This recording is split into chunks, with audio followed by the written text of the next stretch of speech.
welcome to another episode of Jason the Bart Show. Hey, Jason. What's up, everybody? How's everybody doing? Everybody as in me. I'm not sure how I'm doing, but I like how you assume that it's just you and me. Just a nice. I always assume it's just me. Like, just it's a a nice, show for us. solid one-on-one. We get to catch up. We get to catch up every single week between two friends. Yeah, between two friends. And speaking of between two friends, I think friends are really good when you're struggling with mental health and things like that. So I think we were going to talk about that today because I think it's important, especially in the times of right now. Absolutely. I think, both inside and outside of work, I think a lot of people are dealing with, a lot of pressures, a lot of, I think mostly just uncertainty. That's the thing that probably drives people the most crazy, and not, that's probably a terrible term to use. See, I'm not a mental health expert, folks. But yeah, I'm sure that is the part that's probably the most unsettling, right? It's just there's a lot of not knowing, and it seems it's funny. It's like there's more information to consume everywhere, and yet there's this feeling like we know a little bit less about outcomes. Like we know more about problems and we know less about solutions. Maybe that's what's going on. Yeah, and I think this weird moment is like it's 3 years of this, right? Right. Like literally, we're on year 22 to almost third year of it. We're starting a third year because COVID hit and nobody knew. I mean, listen, you and I went through recessions before. Usually, they're not long; they are what they are. But back to back issues. I think it's starting to really, really burn out people and people's mental health, not only for, overall family things, but like work and your employees and then owners. Like owners have, a struggle. You're a one, this. You get barrage of family questions of what's going on, what's happening, and then you have barrage of things at work, what's going on, what's happening. At some point, you crack, no matter how good you are, and no matter how good you're with battling craziness and battling the unknown, because as an entrepreneur or start a company, it's always unknown, right? I think we know a lot of people, look at myself, like we crack somewhere, like as much as I can take a lot, at some point you just go, I've had enough and I don't know what to do with this. And I think, mentally it's like it's draining. It drains you.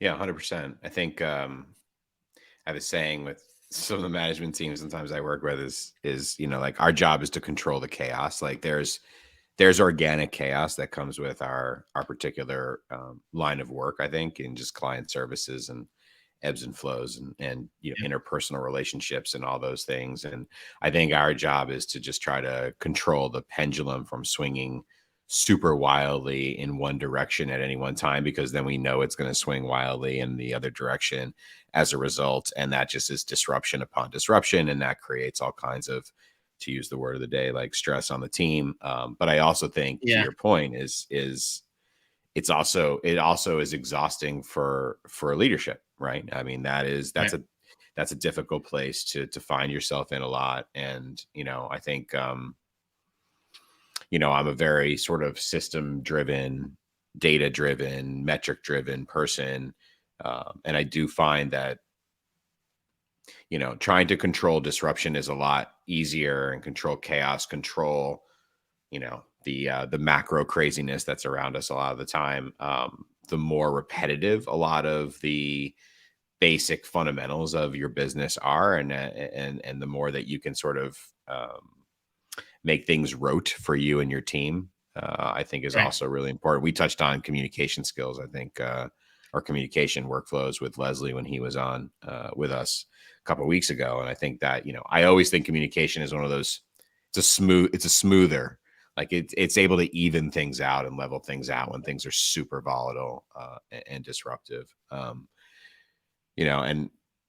I know I struggle. Like personally, I think as an owner, I think I struggle to see where the line is between, um, my responsibility as an owner to provide a work environment for the team that promotes positive mental health and Mhm. and a positive mental health culture, um, but also that line between I am able to control up to this amount, but is it my responsibility, or do I even have the ability, quite frankly, to make sure that people are 100% healthy all the time, even when they're not in the work environment in which I provide them, right? Yeah, I And think the that's where I start recognition of thinking it about is right. I think the recognition is very important. yeah. Um, but also the recognition and something might be um, going on that sort of EQ part of it, right? The emotional intelligence is like, hey, there's something going on, but neither you and I are trained therapists or trained people. We're therapists when it comes to client work. That's different. Mm. Where it's there's a lot of things that go on in people's personal lives and stuff like that. What I look at is, am I noticing something going on or slipping, and asking that question. And I don't think people are, they don't have to tell you, obviously, but I think being open and being that door being open and opening to your employees kind of helps with like what's going on and how can we help. But I also you got to make sure that you're not the therapist for that person, because we're not training it. That's not that's not what I do, and I don't think anyone else wants to do that. It's never been my thing, but I think having an open door to be okay with people saying, hey, I need a day or I need one of those because I'm going something through, is actually very important. Oh, Um, 100%. Yeah, 100%. right. And I think that goes the other way too, is like understanding as an employee, if you're in an organization, that, owners are going to struggle right now, and owners are going to go through a lot of things that, you don't see or moving around. And as much as we try to be open with employees, some things just have to happen in the background, and the things you deal with. And I guess, for partners, for stuff like that, it's a struggle, right? You're going through a lot at the same time, right? Because you have a hand in all of this. So uh, I don't want to be also like crass, or I don't want to be a person that's like, nope, don't care, don't, what I mean? This is work and get it done and, leave. It's just that doesn't work. That doesn't work Yeah, anymore. I think I think it comes down to expectation alignment too, right? I think like I don't expect, to be honest, I don't really expect people that work with me who are not owners um to provide the same like reciprocity in terms of empathy back to leadership that leadership provides to them. It's nice if it happens, and it's certainly great if they have the emotional intelligence organically to say, hey, leadership is human beings and I'm a human being, and human beings struggle no matter what their title is, no matter what. And I'm sure that these people are dealing with a lot of things that I have no idea about. I just come to work and I get my work done, and I make sure the clients, whatever I'm doing for our clients, and make sure I'm living up to our standards and living our values, and I'm doing all the things that I'm supposed to do, quite frankly, as an employee, because that's my role and my responsibility. So from my perspective, I don't expect it, right? I think that, look, there are, I don't know, call them what you want, perks and responsibilities, or pros and cons to being owners and employees, right? And I think having realistic expectations around the emotional intelligence of everybody within the confines of those roles actually is very healthy, because to your point, like, we're not mental health professionals, and so thinking that you do have some kind of responsibility or ability to affect people's overall health in all situations, again, outside the workplace, you're just setting yourself up for a degree of failure, because that's something I don't think you'll ever or will ever be able to achieve. And of course, that doesn't sit well with your own mental health, because you don't want to be in an environment where you feel like you're being set up to fail all the time, right? That Right. kind of repetitive environment is very negative to work in for your mental health, right? So it definitely goes both ways. And I think and that's really where I try and think about mental health really no different than like people's physical health. I equate them to be very much the same. It's like my job, we live in a remote world now, but if we were in an office, my job is to provide them with a safe working environment, physical environment, so they don't fall down and break their leg while they're in the warehouse. But I don't control whether they break their leg or not when they leave the warehouse and go home that night, right? I can't control that. All I can do is provide them with the best work environment to keep them safe, right? And to provide them a positive, safe environment. And I feel like mental health is very much the same way, right? Yeah, that's fair. That's a fair point. Yeah. I mean, it's definitely having a safe environment and a good working environment that they can enjoy and you know. So like what are some of the I don't know, what are some of the ways that you've, either anecdotally or by autobiographically sort of what are some of the ways that you've created to create this sort of in work environment that is very intentional about creating a positive mental health culture? I think over the years, my business partner and I have been definitely open with our employees, a lot, more transparent than some agencies. Um, you know, You think Bob is communication is the definitely key? communication is the key. Being open and then just noticing things. I think it's more Mhm. about watching work, watching what people do, how are they taking time off, when they're taking time off. And I mean that when is like, are they actually taking time off? Are they Yep. asking for a mental health break or any one of those things, right? Are they actually doing the things they should be doing for themselves outside of work, really? Not to be deep down, but here I know, we're pretty close with employees here and there, so we kind of knows it really quickly. Um, Yeah, I was going to for, ask, like, for what are some? I mean, we're not. We did made this caveat and disclosure a few times. I mean, we're not mental health experts, but like, what are some of the red flags operationally? We can look to keep an eye on in terms of like maybe team morale or the mental health of our teammates. Since we're not Yeah, I trained think mental it's health professionals. right. I think it's more of like, are you noticing they're not being participatory in some of the meetings or internals or stand-ups? How is their email look sometimes? Like, So I guess that's personality how. behavior changes. So I mean, is there a certain like I mean, I guess at some point, is there a certain amount of size of a company where you lose access to people's Yeah. personalities at that level where you don't know people well enough anymore, maybe at the leadership Yeah. level to be able to tell that? And is that something you just have to delegate to your management teams and make sure they are very in tune with this emotional intelligence so that they're on the lookout for and learning the behaviors? Yeah. Okay. So it's Yeah. I mean, scalable we're down. yeah, I think it's scalable. I mean, I think for us, it's more we're a smaller team, so it's a little easier. And most of us talk every day anyway. Mhm. Um, but yeah, once you scale, absolutely. I think the management, you have to have that conversation with your management. Like, are Yeah. you noticing things? Are you not? Because you just never know. Listen, I don't want to pry in people's business and what happens in their life, outside of work. And you have to be careful, Um, right? You don't want to also cross oh, sort of you privacy don't. lines there. Yeah. Correct. But I think being open about, hey, listen, if something's going on, let us know. We don't have to know what that is. You don't have to give us specific, but if you say, hey, I need a mental health day or I need to take time off for certain things or a family matter, it's fine. I'm not going to ask you what it is. That's, in Yeah. reality, you can tell us if you want to, but I'm not going to tell you exactly. Like, that's not, first of all, legally, that you can't ask that. But also, like, I don't think you can, but like, also just some people are just private about their stuff, right? And that's okay. Yeah.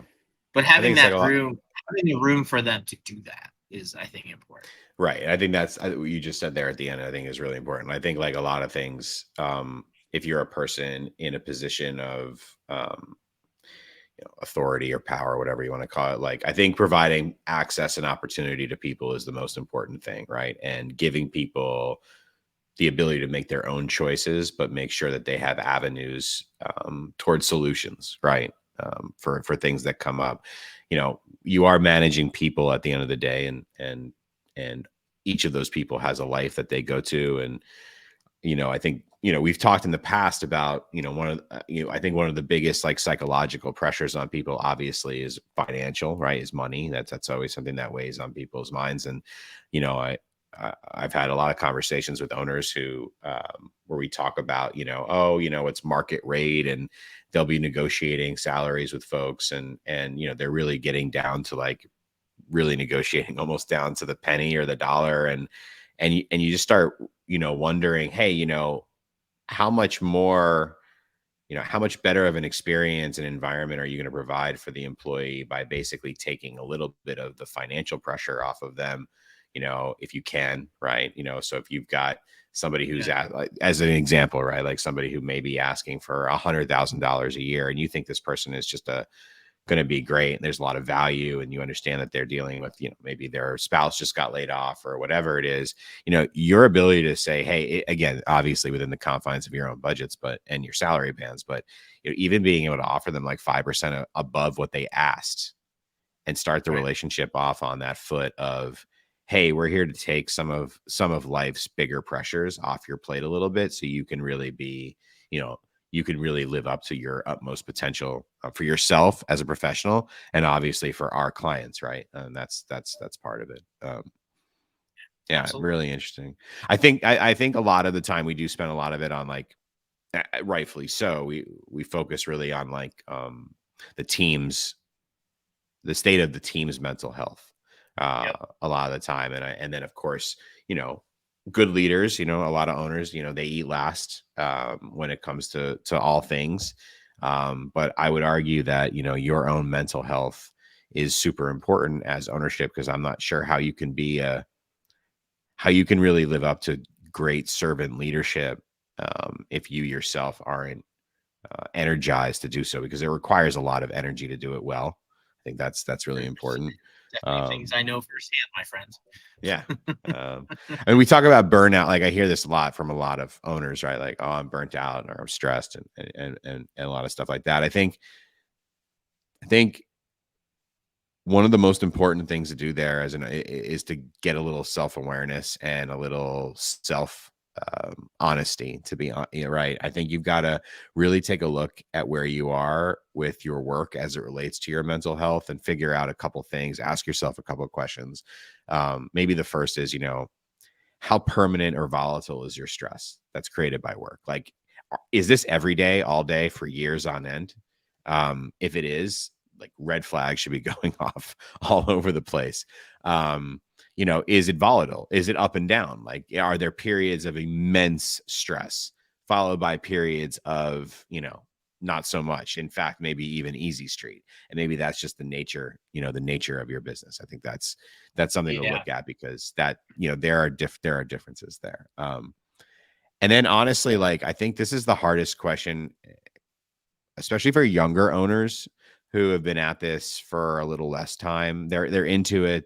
They're going through growth. They're doing all these things. They're building their companies. But, I think it's a little easier for people who've been doing it for 15, 20, 25 years to be a little bit more honest about answering this question. And that's, do you need a break or a breakup from your company?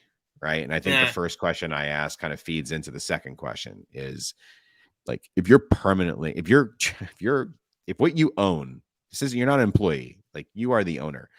What you own is causing you that much, we'll call it stress, or whatever you want to call it, 24/7 for years on end. Like, it's a no-brainer that you just shouldn't be doing it. It's obvious, right? I mean, and yet, as human beings, and I want to give a shout out to Tracy Barrett and Rob Har here. They do a terrific podcast called, and I'm pulling up the name because I'm trying to. It is called Overly Human, and it's a great podcast. They did a particular episode around quitting, and I encourage everybody to listen to this episode, because a lot of us are ingrained with this idea of, like, quitting has this negative connotation to it, and it's just not what you do. Is you want to be a high achiever and a high performer, and you want to be all these things, and you want to be successful, and you've been told all your life, quitting, and this is something that I personally definitely I'm sure you too, Bart, like I definitely associate with is finding also that line between like what's the difference between this is a good time to walk away because this is as far as we can take this versus oh I'm just quitting, right? What is that difference, right? So anyway, I want to give a shout out to Tracy and Rob because it was a great episode. But that's the thing, right? And you know, do you need a break or do you need to break up? I think that's one of those things that people have to have some honest assessment with. Those are super hard questions, and probably not questions you can answer. Like I would need help answering those questions. I don't think I could sit with myself and be honest enough with myself because you've got too much emotional that it's always you shouldn't get emotionally invested in your companies and all this. I mean, I'm sorry, but like we built these things from scratch for 12 15 20 years. So yeah, I have some bias there, and that's why I think working with somebody in a third party capacity could be really effective. Absolutely, sir. Absolutely. All right. Well, this was a fun episode, sir. Yeah. I hope it's helpful. I would also just say regarding mental health, like don't disregard the need to take care of yourself physically. Eat well, get exercise, and try and find good sleep. That last one is the one I think we all struggle with the most, is the sleep part. So, but yeah, but for sure, this was fun. Yeah. Our fun question: what are you currently obsessed with? Yeah, I was thinking about this before we came on today. I was telling you before we hit the record button, I was at the Ranger game last night and unfortunately they lost, but I'm obsessing over the end of the regular season of hockey and the beginning of the Stanley Cup playoffs, which is the best of all the playoffs, I think. So looking forward to watching the hockey team try and navigate their way through the Eastern Conference. How about you? There was a hockey season? Yeah, well, for those of us not in Philadelphia, in the greater Philadelphia area. Shut up. I am actually obsessed with that. It's enough that you have baseball and football and basketball. Yeah, we can't have hockey. No. So obsessed with.